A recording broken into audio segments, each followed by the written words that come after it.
ॐ नमो सद्गुरु चरण कमलेभ्यो नमः। ॐ नमो सद्गुरु चरण कमलेभ्यो नमः। ॐ नमो नारायणाय।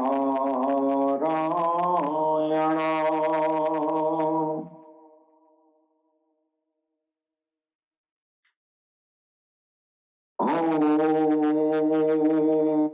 श्री कालके वैष्णवे नमः। ओम श्री कालके वैष्णवे नमः। ओम श्री कालके वैष्णवे नमः।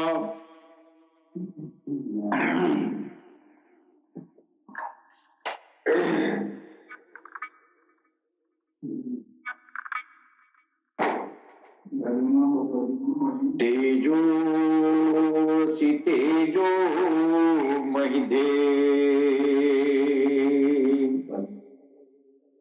वेजमसि वेज वैदे बलमसि बलं महिदे ओदो वसि ओदो महिदे पश्ये मुशर्गा शतम्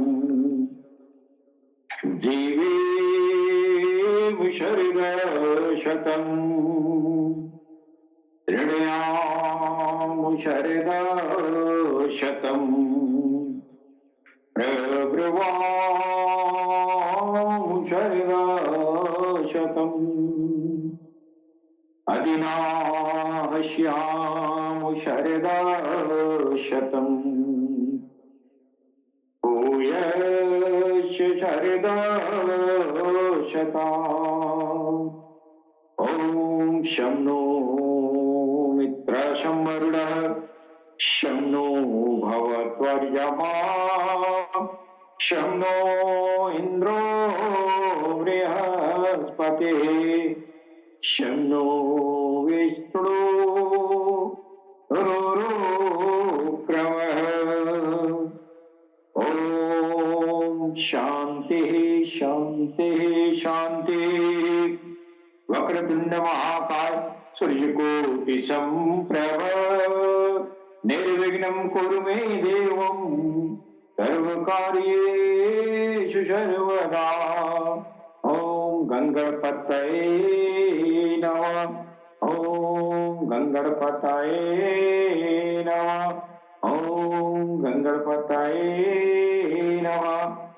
ॐ गंगणपतये नमो नमः। श्रीसिद्ध विनायक नमो नमः। अष्ट विनायक नमो नमः। मंगलमूर्ति मोरया। ॐ गंगणपतये नमो नमः। श्रीसिद्ध विनायक नमो नमः। अष्ट विनायक नमो नमः। गणपति बप्पा मोरया।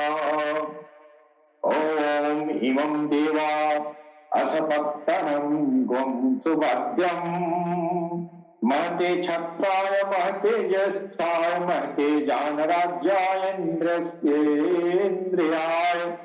इमं मुग्धपुत्रं मुग्धै पुत्रमश्चैविषवो मीराजः शोभोऽस्माकं मराणां gwं राजा। ॐ ऐं क्लीं सोमाय नमः। ॐ सोमाय नमः। ॐ श्रां श्रीं श्रौं चन्द्रमसे नमः। ॐ श्रीं श्रीं चन्द्रमसे नमः। ॐ सौं सोमाय नमः। ॐ ददिशन्त तुषारावं चिरोदार्णौ सम्भवम् नमामि शशिनं सोमम् शम्भोर्मुकुटभूषणम्। ॐ अमृतंग अग्ना अंगाय विद्महे कालारूपाय धीमहि तन्नो सोमः प्रचोदयात्। ॐ श्रीमाते नमः। ॐ शशधराय नमः। ॐ चन्द्राय नमः। ॐ ताराधीशाय नमः। ॐ निशाकराय नमः। ईश्वरीय विभूतियों से सुसज्जित भगवत स्वरूप भगवान सदगुरु सैयदी यूनुस अल गौहर जी महाराज के चरण कमलों में मैं भगवान श्री राम की धरती से कोटि कोटि नमन करता हूं। तत्पश्चात हमारे जितने भी भाई बंधु जो पूरी दुनिया में प्यार और मोहब्बत का पैगाम सारी इंसानियत के दिलों तक पहुंचाते हैं, उन सभी भाई बंधुओं को मैं सर नवाकर प्रणाम करता हूं।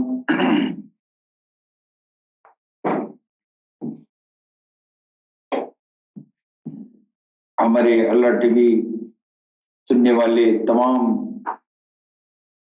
विभिन्न समुदाय के दिव्य आत्माओं को मैं उनके दीन धर्म और संप्रदाय के अनुसार मैं उनका अभिनंदन करता हूं।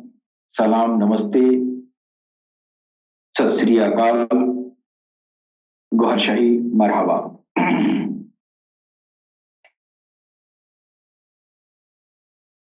मित्रों, जैसा कि आप जानते हैं कि हमारे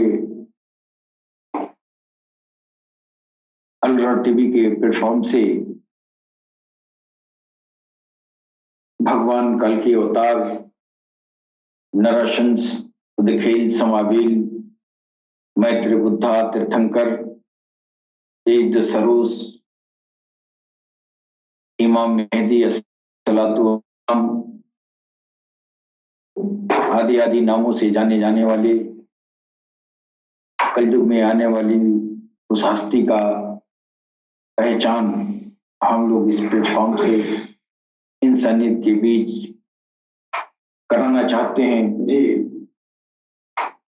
और सिर्फ पहचानना ही नहीं, उनकी विशिष्ट आध्यात्मिक प्रलाप को इंसानियत के हर दिलों तक पहुंचाने का प्रयास करते हैं जी। मित्रों, युगों युगों से यह बात रहस्यमयी बनी हुई है कि आखिर वो विश्व मुक्तिदाता कल की अवतार इमाम मेहदी अस्सलाम मैत्र बुद्धा तीर्थंकर आखिर वो है कौन जो सारी इंसानियत की मुक्ति उसके हाथों में है। ये बात युगों युगों से रहस्यमयी बनी हुई है। इन बातों को जानने के लिए अर्थात भगवान कल की अवतार इमाम मेहदी अस्सलाम मैत्र बुद्धा तीर्थंकर को जानने के लिए जब तक हम उनके अध्यात्म ज्ञान को एडॉप्ट नहीं करेंगे तब तक उस जात की पहचान करना मुश्किल ही नहीं नामुमकिन है। अब तक दुनिया में जितने भी अध्यात्म ज्ञान की बातें की जाती रही, अब तक जो इल्म विभिन्न धर्म समुदायों में जो आध्यात्मिक इल्म ज्ञान प्रज्ञान जो भी आया है, उसकी रोशनी में भगवान काल की अवतार को पहचानने की कोशिश की जाती है। लेकिन जो ज्ञान हमारे दीन और धर्मों में निहित है, उस ज्ञान की पराकाष्ठा से हम बहुत दूर हैं। इसलिए हम इस जात को पहचान पाने में असमर्थ हैं। मेरा मतलब कि अध्यात्म ज्ञान की वो शीर्षस्थ अवस्थाएं जो अब तक इस धरती पर आई तो है, लेकिन वो गुह्यतम ज्ञान आम इंसानियत के बीच खुला नहीं। सरकार गौहरशाही जी महाराज को हम काल की अवतार और इमाम मेहदी अस्सलाम के रूप में हम पहचानते हैं और उनके आध्यात्मिक प्रलाप से यह बात विदित हो जाता है कि सरकार गौहरशाही भी काल की अवतार हैं। इसलिए कि जब तक सरकार की जो आध्यात्मिक गुह्यतम जो छुपा रुस्तम इल्म था, ज्ञान था, वो उजागर नहीं था, लिहाजा हम उस जात को पहचानने में असमर्थ। जैसे मेरी तरफ देखें, जैसे उसको मोबाइल पर किए तो तब समझ में मजा आएगा। अध्यात्म ज्ञान के क्षेत्र में, रूहानियत के क्षेत्र में आप देखिए मोहम्मद रसूलुल्लाह जो आखिरी पैगंबर आए हैं, रूहानियत का वो जो है क्या कहा जाए, खजाना लेके आए। लेके तो आए लेकिन खुला नहीं, लेके आए लेकिन खुला नहीं।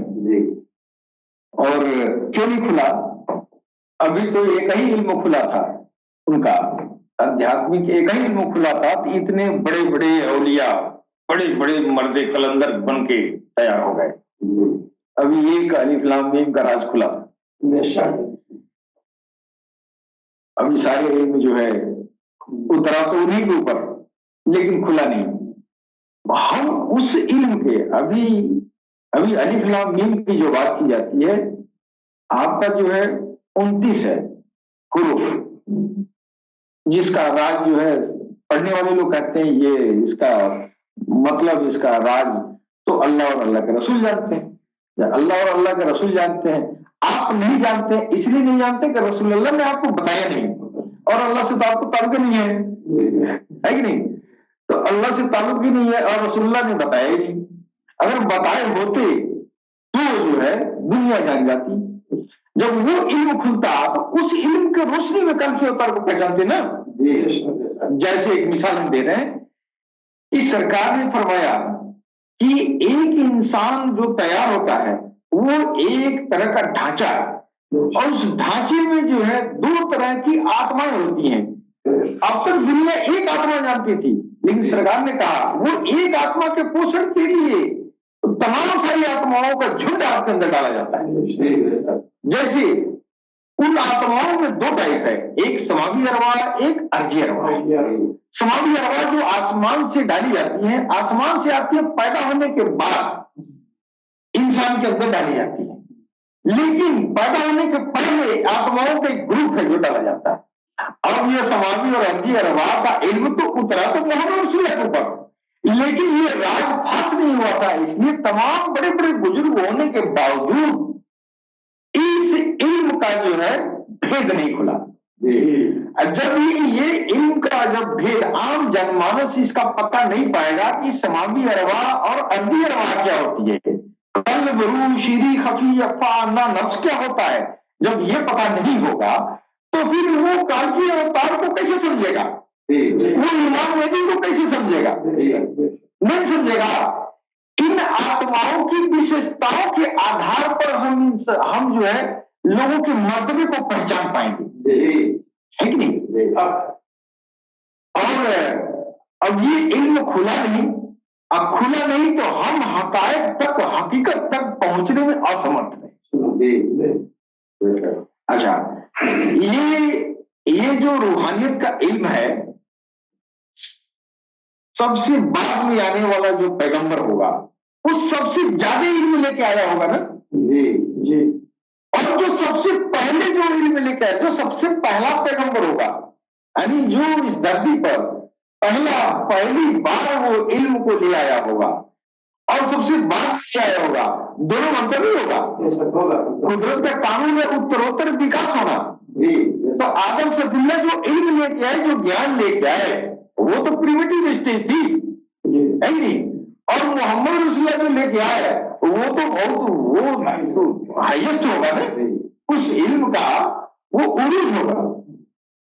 अच्छा, उरूज तो था लेकिन खुला ही इसलिए नहीं खुला कि वो इल्म ऐसा है कि वो जब इस्लाम कायम होने तक जो है वो इस्लाम में शैतान जो है घुस गया और लोगों को फितना में डाल दिया और सहाबाओं को कत्ल करवा दिया और नवासों को कत्ल करवा दिया, मोहम्मद रसूलुल्लाह से धोखा करवा दिया।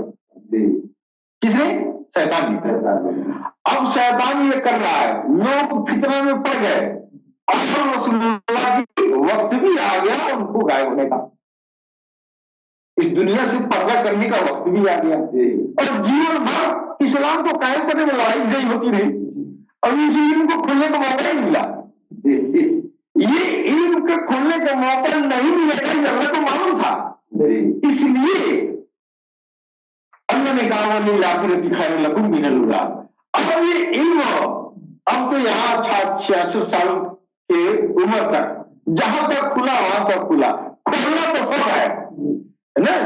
अब ये मोहम्मद रसूलुल्लाह दोबारा आएंगे फिर बाकी इल्म खोलेंगे। अब मोहम्मद रसूलुल्लाह कैसे आएंगे? मोहम्मद रसूलुल्लाह का दोबारा आना वली आखिरती खैर लकुम मिनल उला, आपका इस दौर से फिर अगला दौर होगा, यानी मोहम्मद रसूलुल्लाह दोबारा आएंगे। तो दो आएंगे तो वो कैसे आएंगे? ये बात तो ये राजदार हो गया ना। और मुसलमान कहते हैं कि पुनर्जन्म होता ही नहीं है, कुरान कहता है कि आप दोबारा आएंगे, एक ये तो होगा, एक से बेहतर होगा, यहाँ लड़ाई नहीं होगी, वहां प्यार मोहब्बत होगा है नहीं। अब जब दोबारा आने का बात हुआ तो इसका मतलब दोबारा जो आएगा तो कुरान में ये जो है ये इशारा तो हो गए, हदीसों में हो गया, उनका नाम मोहम्मद होगा, है और उनके माँ बाप का नाम आमिना होगा, अब्दुल्ला होगा।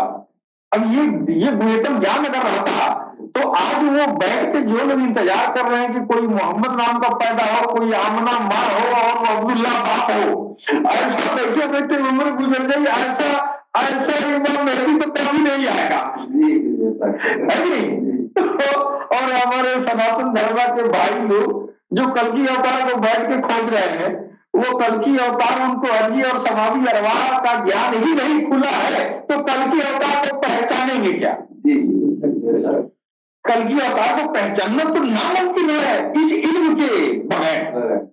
ये इल्म आपको ये भी पता नहीं है कि हमारा ढांचा बना कैसे है। हमारा ढांचा तो अर्दी और समाधि अरवाओं से है कि नहीं? एक टेरेस्ट्रियल सोल्स है, एक सेलेस्टियल सोल्स है। अब हिंदी में उसका कुछ किया जाए तो क्लिष्ट हिंदी कुछ होगा, लेकिन अंग्रेजी और उर्दू सरकार ने तो अरबी वाली बता दिया नाम है। और अंग्रेजी भी हम जान गए, सेलेस्टियल भी होता है, टेरेस्ट्रियल भी होता है। टेरेस्ट्रियल का मतलब वो आत्माएं जो इस जमीन पर होती है, इस मरुस्थलीय भाग पर होती हैं, नहीं वो आत्माएं इंसान के अंदर भी होती हैं। मरुस्थल में क्या होता है, जमीन पर क्या होता है, जमीन पर पेड़ है, पौधे है, पहाड़ है, पर्वत है, यही है। ये मरुस्थलीय आत्माएं हैं और आकाशिकी आत्माएं जिसको सेलेस्टियल आत्माएं कहते हैं। यह इल्म किसी ने खोला? जब नहीं खुला तो कल की अवतार इमाम मेहदी को पाओगे कैसे? पहचान तो इसी के बिना पर होगा, यही इल्म है। इस इल्म को जानोगे तब उनको पता चलेगा वो पहले अर्जी अरवाह में आए, वो पहले टेरेस्ट्रियल अरवाह में आएगा। वो कौन सा इंसान होगा जो कल की अवतार इमाम मेहदी कहलाएगा? वो हमारा जिस्म तो टेरेस्ट्रियल सेलेस्टियल से मिलकर बना है, उसका जिस्म कैसा होगा? तो आप हेडिंग नहीं जानेंगे तो बदल क्या करेंगे? पहले तो आप ये जानना पड़ेगा ना कि अर्जी अरवाह क्या है, समाधि अरवाह क्या है। ये तो सरकार ने बताया कि अर्जी अरवाह भी 3 तरह की होती है। एक पहाड़ों में पाया, एक जानवरों में पाया जाता है, एक पौधों में पाया जाता है। वो 3 तरह की आत्माएं तेरे अंदर भी पाई जाती है, जिससे तरह जीवन बनता है। ये किसी ने बताया था? कोई बताया था? जब किसी ने बताया तो कल की अवतार तो पहचानेगा कैसे? कल की अवतार की पहचान तो हो ही नहीं सकता। हाँ, वही आखिरती खैर को इमाम मेहदी को तुम कभी नहीं पहचान पाएंगे मुसलमान भाई, जब तक इन अरवाहों के बारे में नहीं जानते होंगे। जब इन अरवाहों को जानेंगे कि मोहम्मद रसूलुल्लाह सल्लल्लाहु अलैहि वसल्लम का उनका अर्जी अरवाह में इमाम मेहदी को आना होगा। अर्जी अरवाह जिस्म को नहीं कहा जाता है, अर्जी अरवाह इस ढांचे को नहीं कहा जाता है। इस ढांचे में अर्जी समाधि, ये अर्जी अरवाहें जो है पड़ी है जिससे ढांचा बना है नहीं। इसमें पहाड़ों की अरवाह है, इसमें पौधों की अरवाह है, इसमें जो है ये जानवरों की अरवाह है, उनका अलग काम है। अब वो जो पहाड़ वाली अरवाह जो जमानी रूह है, वो जमून कायम करती है, वृद्धि ग्रोथ कराने के लिए नवाती है नहीं? और ये जो है सूरज शकल बनाने के लिए हैवानी रूह। अब इन रूहों से सुपरिचित होंगे तब न। अब वो जो मोहम्मद रसूलुल्लाह जो आखिरी अवतार होंगे, इन सारी अरवाहों के वो सुल्तान अरवाह होगी उनकी। यानी धरती पर जो भी हजर सजर जो भी है, पेड़ पौधे पहाड़, उन अरवाहों की ये जो है सुल्तान सरदार अर्जी अरवाह मोहम्मद रसूलुल्लाह की है। हमारे मुसलमान भाई अर्जी अरवाह समाधि अरवाह नहीं जानेंगे तो मोहम्मद रसूलुल्लाह को जान नहीं पाएंगे। जब मोहम्मद रसूलुल्लाह को नहीं जान पाए तो इमाम मेहदी को कैसे जानेंगे भाई? इमाम मेहदी तो उनकी अर्जी अरवाह में होंगे, यानी अर्जी अरवाह उनका ढांचा इमाम मेहदी पाएंगे। तो ढांचा तो उनका माँ बाप का था ना, वो तो अब्दुल्ला आमना के बेटा थे, इसलिए कहा कि वो उनके बाप का नाम अब्दुल्ला और माँ का नाम अब्दुल्ला, उनका नाम मोहम्मद होगा। सिर्फ नाम ही मोहम्मद है और अंदर मोहम्मद है तो बेटा का इमाम मेहदी होना। इमाम मेहदी का मतलब वो बहु सारा ढांचा, शक्लो सूरत, हर चीज नाक नक्शा वो सब मोहम्मद रसूलुल्लाह का है नहीं? अब हमारे में आइए, ये तो मुसलमान भाई कहो गया कि मुसलमान भाई जब तक अर्जी अरवाह समाधि अरवाह नहीं जानेंगे तब तक तो जब अपना नहीं जाने तो पैगंबर साहब का क्या जानेंगे? अपने बारे में ढांचा किन अरवाहों से बना है, जब अपना ढांचा पता नहीं तो उनके बारे में क्या जानेंगे? अपने ढांचे के बारे में पता चलेगा कि मेरा जिस्म का निर्माण कैसे हुआ है। मेरा जो है रूहे नवाती, रूहे हवानी और रूहे ये जो है जमाती से, इन 3 तरह की अरवाहों से मेरा जिस्म बना है। तो मोहम्मद रसूलुल्लाह की भी जो अरवाह होगी वो विशिष्ट, वो स्पेशल होगी, है कि नहीं? रहमतुल आलमीन क्यों कहा गया? इन अरवाहों का सुल्तान अरवाह, राजा महाराजा अरवाह, यानी इन आत्माओं का महाराजा आत्मा, यानी मेरे अर्जी अरवाह की महाराजा अर्जी अरवाह मोहम्मद रसूलुल्लाह के अंदर थी। और मोहम्मद रसूलुल्लाह की जो अर्जी अरवाह थी एक बार मोहम्मद रसूलुल्लाह की कोई अरवाह, रूह जमाती एक बार अपने रब का नाम लेती तो उसका नूर और फैज सारी इंसानियत तक पहुंचता। यानी उनकी रूह जमाती अल्लाह कह रही है और उससे जो फैज, जो अल्लाह का जो है खुशनुदगी जो हासिल हुई, जो नूर मिला, वो जितनी भी दुनिया में वो जमाती रूह है सबको मिलेगी। उनकी नबाती रूह एक बार अल्लाह का जिक्र की, एक बार अल्लाह का नाम लिया, वो जो नूर मिला वो सारी नबाती रूहों की रूहों के हक में पहुंचा। उसी तरह जो है हैवानी है, रूह हैवानी, रूह नबाती और रूह जहादी, तो उनकी रूह बंदगी की और सारी हजर सजर की रूहें बैठ के फायदा उठाई, यानी फैज उठाई, प्रलाप उठाई, ईश्वर की खुशनुदगी उठाई, ईश्वर की रजामंदी उठाई। क्यों? तो ये इसकी सरदार उसकी कमाई आत्माएं खाती रही। सरकार हुजूर पाक सल्लल्लाहु अलैहि वसल्लम का जो अर्जी रवाएं थी, उनकी कमाई हजर सजर की सारी ये रूहें खाई हैं, इसलिए कहा गया वो रहमतल लिल आलमीन है। मतलब ये कि सारी आत्माओं के लिए यहाँ पे धरती पर ये इंसान का जिस्म ही बना है तो ये अर्जी रवा से बनी है। ये अर्जी रवा अलग अलग हो जाती है, पौधों में अलग हो जाती है, नबाती है, इधर एक हैवानी है, इधर एक पहाड़ों में जो है जमाती हो गया, समझ गए। तो इनकी जो सरदार आत्मा है उनकी, और वो बंदगी किया और उसका जो है फैज प्रलाप सबको मिला, सबको आध्यात्मिक प्रलाप मिला। अब आप आइए, वो एक तो ये जो है टेरेस्ट्रियल सोल्स हो गया, अब एक ग्रुप जो है सेलेस्टियल है, आसमानी आत्माओं का है नहीं। तो ये आसमानी आत्माओं का ये जो है और ये टेरेस्ट्रियल आत्माओं का जो योग बनता है तो इंसान बनता है। अब बात यह रही कि जब आप पहचान गए कि अर्जी और समावी अरवाहों से मिलकर मेरा जिस्म बना है, तो आप अर्जी अरवाह का भी काम खोजेंगे और समावी अरवाह का भी काम खोजेंगे। भाई ये कहीं लिए डाला है और ये कहीं लिए डाला है कि नहीं? तो पता चलेगा कि यह जो है एक बंदगी के लिए डाला है, ईश्वर अपने पास बुलाने के लिए डाला है, आपने आध्यात्मिक तरक्की के लिए डाला है। और एक तरह की जो आदि आत्माएं जो जमीन पर ही रहती हैं, इस जमीन पर आपके सूरत सकल बुद्धि विकास के लिए, आपके जीवन चर्या के लिए ये आपकी आत्माएं डाली गई हैं। तो आप जिस्म से जब भगवान का भजन करना होता है तो आप भारी भरकम देह लेकर मंदिर और मस्जिद में ढाहनाते फिरते हैं, जबकि भजन और भक्त और बंदगी के लिए अलग तरह की ग्रुप की है आत्माएं, उनको समाधि आत्माएं कहते हैं, वो आसमान से डाली जाती हैं। वो आत्माएं जो है जागृत होती है, फिर आसमान पहुंचती हैं।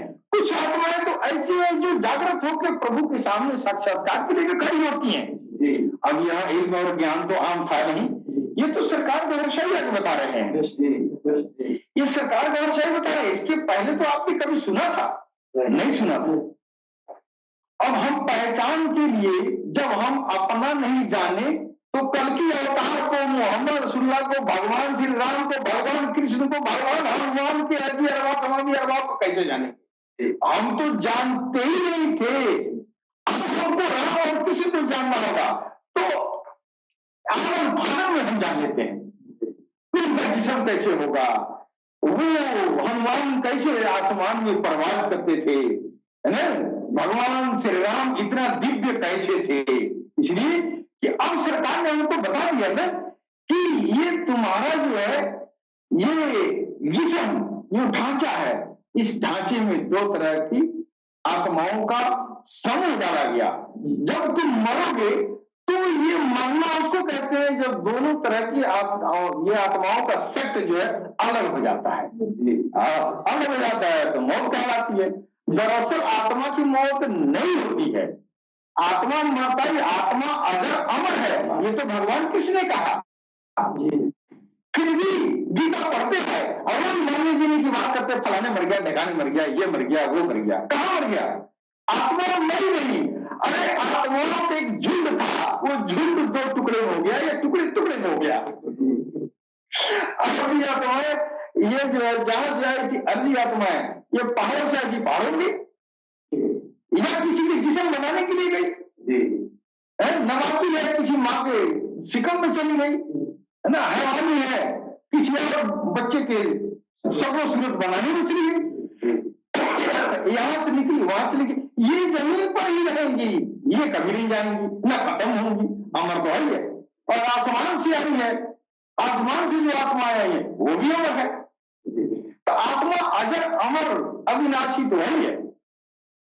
ये गीता कहते हैं, भगवान कृष्ण कहते आए हैं गीता में, सब कहते हैं, फिर भी रोज मरने जीने की बात होती है और लोग कहते हैं मर गया मर गया मर गया। आदमी मर गया, आत्मा नहीं मरा है कि नहीं, वो तो मरे नहीं, वो तो हमेशा रहेगा। और आत्माओं का जितना ग्रुप है वो आत्माएं अमर है, आत्मा ही अमर है। और आई कहां से, ये सोल आई कहां से, सोल सुपर सोल से आई है। और इसकी प्रवृत्ति क्या है, ये सोल सुपर सोल में मिलेगी, यही इसका गंतव्य है, लक्ष्य है। और ये सोल सुपर सोल में मिलना ही अध्यात्म है, रूहानियत है। हम आत्माओं के गुणधर्म के बारे में जानेंगे, फिर इसको हमको पता चलेगा कि हम इसको कैसे इस आत्मा को परमात्मा में मिला सकते हैं, है कि नहीं। इस इल्म और ज्ञान को जब हम ये जानकारी होगी तब हम उसमें जाएंगे।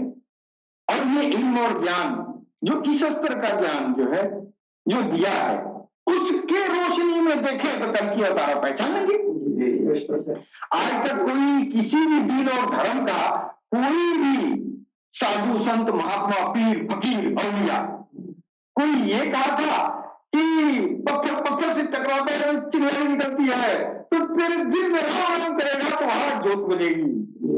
जब पत्थर पत्थर से टकराने पर चिंगारी निकलती है, देखा तो सबने है, देखा सबने है, क्यों चिंगारी निकलती है कुछ नहीं आता है। ये तो सरकार ने बताया कि ये जो पत्थर पत्थर से रगड़ते हो तो जो चिंगारी निकलती है ना, ये चिंगारी ये जो है भगवान के सिफाती नूर की वजह से होता है। जैसे रूहे जमादी, पूरी दुनिया में जितने भी पहाड़ पर्वत पत्थर पहाड़ पर्वत हैं सब रूहे जमादी है। और रूहे जमादी का जो है वो उसका नूर, उसका जिक्र आपने सुना है, वल हजर वल शजर वल हजर यस्जुदान। अल्लाह ने कहा है कि पत्थर भी भगवान का नाम लेता है, पेड़ भी लेते हैं, पौधे भी लेते हैं, और जानवर भी भगवान का नाम लेते हैं। वही कहा कौन सा नाम लेते हैं, कौन सुना है, कौन सुना है, कोई सुना है आज तक नहीं सुना है। लेकिन सरकार कह रहे हैं कि कुरान भी कह रहा है कि वल हजर वल शजर वल हजर यस्जुदान है, ये सब जिक्र कर रहे हैं। तो तुमको मानना पड़ेगा, अगर मुसलमान हो तो अपने कुरान पर ईमान रखो, है नहीं। हम हिंदू हैं तो हम अपने भगवान पर ईमान तो रखे हैं, हम वो पत्थर भी पूछते हैं, हम पेड़ भी पूछते हैं, हम घर भी पूछते हैं, हम तो सब पूछते हैं, हम पूछते हैं, जानकर भगवान भी क्यों पूछते हैं, लेकिन पूछते हैं, है नहीं। और आप तो पत्थर से मुसलमान भाई को कहते हैं ये पत्थर पूछता है, मुनाफिक है, फाकी दुका है, क्या बोलते हैं, काफिर है, ये है वो है। उसको खबर नहीं है कि मुसलमान भाई जो पत्थर वालों से घेरना करता है, ये पत्थर पुजारी है, ये भगवान का हक परस्त नहीं है, उसको नहीं वाकिफ है। ये मुसलमान भाई को मौलाना बड़े बड़े पत्थर पहनते हैं, क्यों, और बरकत मिलेगा। अच्छा बरकत कहां से आती है उसको पता नहीं है, वो पत्थर ये भगवान का जिक्र कर रही है, में जिक्र करिए, उस जिक्र के उस भगवान के भजन कीर्तन के, अब पत्थर कर रहा है, तुम नहीं कर रहे हो, पत्थर कर रहा है, उसके भगवान के भजन करने की बदौलत तुमको बरकत हो रही है, तुम्हारा सुख समृद्धि बढ़ रहा है। और दूसरे पत्थर को पूजने वाले तुम पहल का फायदा उठा रहे हो, अपनी उत्साह में फायदा उठा रहा है, तुम उसको काफी मदद कर रहे हो, और तुम क्या तुम भी तो वही काम कर रहे हो, है कि नहीं। हमारे यहां बुद्ध बना दिए पत्थर का, पत्थर पूजते हैं, हिंदू से पूछिए कहा पूजा, नहीं क्या पता, कहीं नहीं पता, जब तक नहीं लोग पूजा तो माई बाप दादा पूजते चलो भी करें, है नहीं? सरकार ने कहा इसलिए वो सही है कि पत्थर का जिक्र या रहमान है और पौधों का जिक्र या रहीम है, वो अल्लाह का सिफाती नाम है। ईश्वर का एक मैनिफेस्टेशन है जो पौधों के अंदर है, वो या रहीम है जो पौधों में है, या रहमान पत्थरों में है कि नहीं? अब या रहमानों का जिक्र कर रहा है, पत्थर भगवान का नाम ले रहा है और वो उस पत्थर में जब भगवान का नाम लेता है, जो वो रहमानों का नूर आता है, तो जाहिर है कि भगवान का नूर है ना, भगवान को वो अंश हुआ उसमें, तो मेरा पत्थर उनको सर लगा दिया, तो मेरा भगवान को ही सर लगाया जी, तो मैं पत्थर पूजा तो किस बात का मैं काफिर मुनाफिक हूं?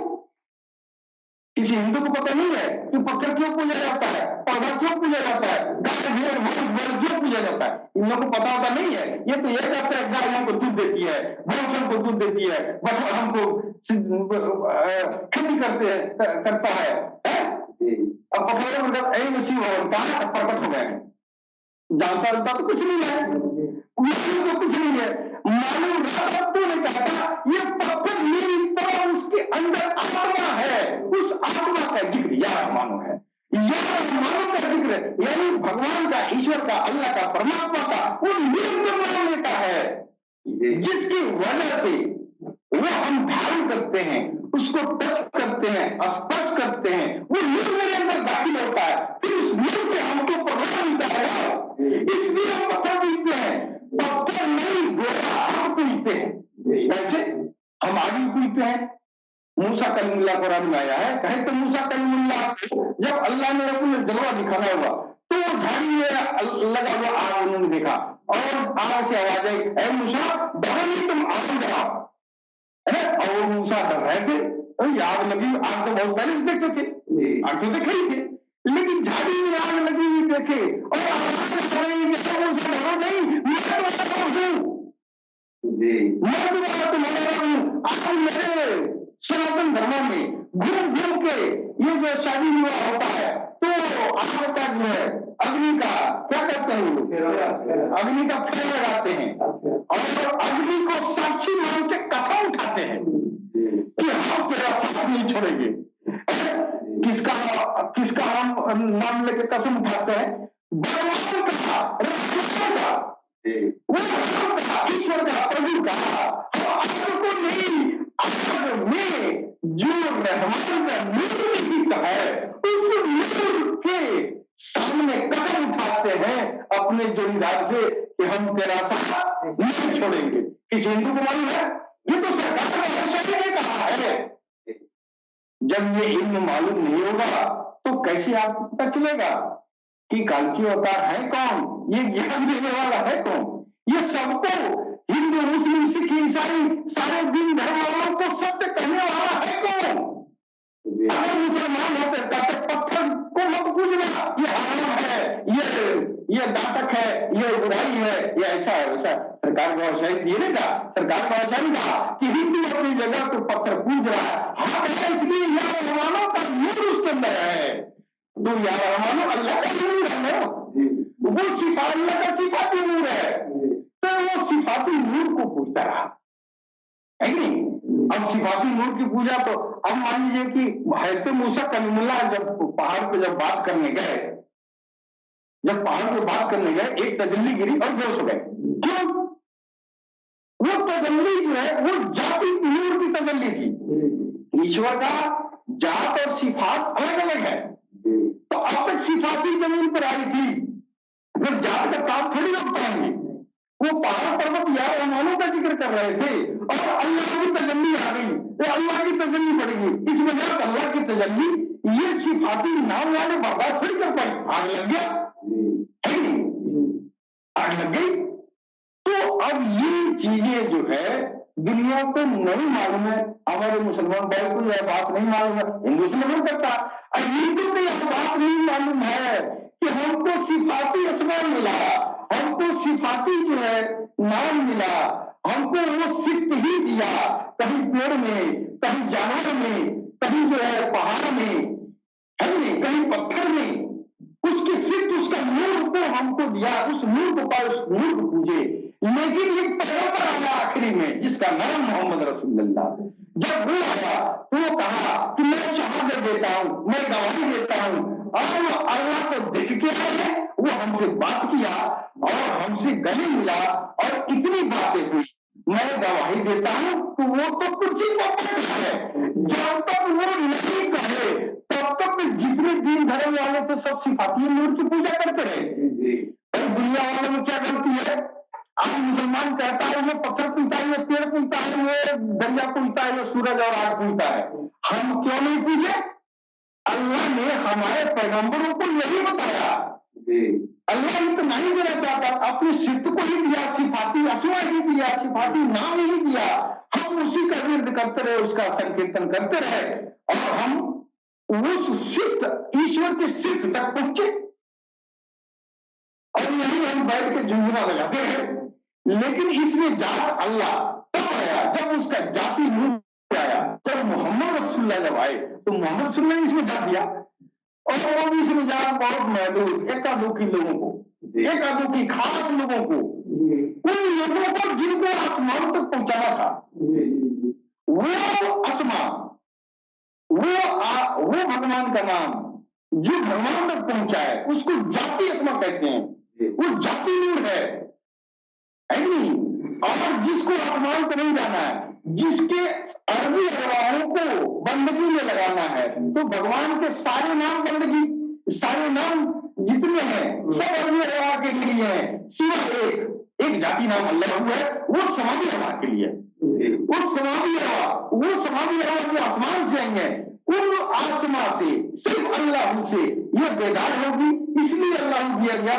ये आसमान तक पहुंचाने का इसकी ताकत है, सिर्फ अल्लाह ही में वो ताकत है नहीं? और बाकी भगवान के, ईश्वर के, अल्लाह के जितने भी नाम थे, पेड़ भी करते थे, पौधे भी करते थे और जानवर भी करते थे, हम भी करते थे।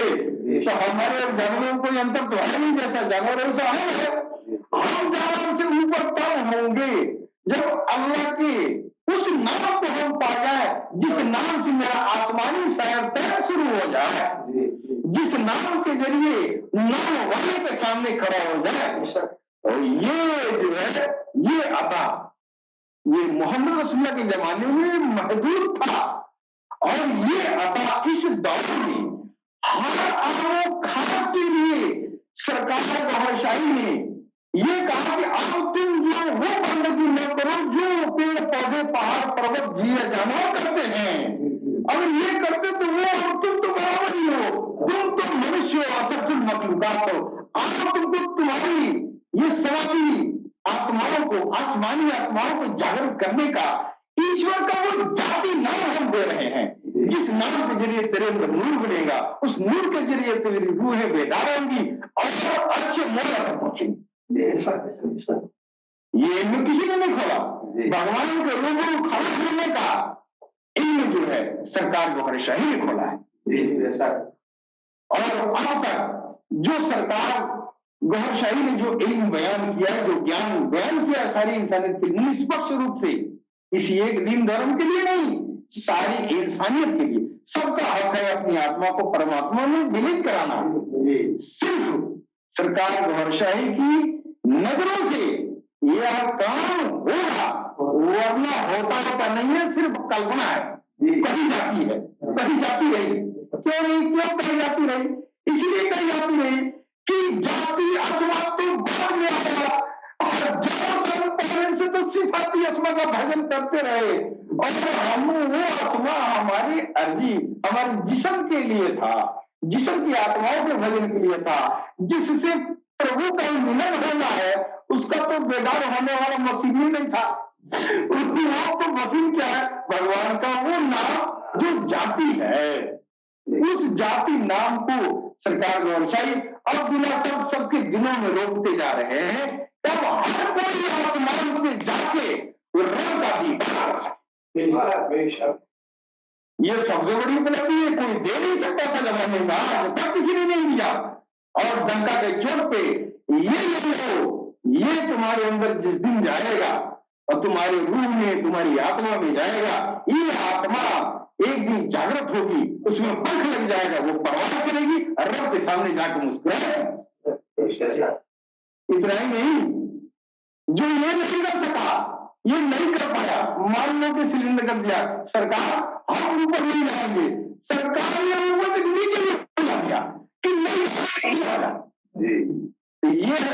ये है भगवान कल की अवतार की अदना सा करामा। हम जो आत्माएं हैं, इन आत्माओं के बारे में जो फंडामेंटल चीजें हैं, उन फंडामेंटल चीजों को तो हमने सुना ही नहीं। अब सरकार बहुत सुनवा रहे हैं। अब जो इस इल्म को जान जाएगा अरबी और समावी अरवाओं का, तो अब इनके जरिए उस जात को भी पहचान लेगा कि आखिर अब मेरे अरबी और समावी का ये हाल है, तो कल के अवतार की जो जिस्म होगा, उनके अरबी अरवा समावी अरवा की क्या हाल होगा, वो कैसा होगा, उसकी अजमत कैसी होगी, कौन पहचानेगा? देश हम नहीं जानते हैं तो उरूज कैसे जानेंगे? लिहाजा सरकार गौरशाही ने पूरी इंसानियत को ये इल्म जो है आम कर दिया है कि इस इल्म की रोशनी में ये जो है आप उस विश्व मुक्ति दाता को पहचान लें और अपनी भी मुक्ति करा लें। ये हमारी खुश नसीबी है कि इस दौर में पैदा हुए, जिस दौर में कल की अवतार और इमाम मेहदी का दौर है। इसके साथ ही हम अपनी वाणी पर विराम देंगे। सलाम, नमस्ते, सत श्री अकाल, हर शाही।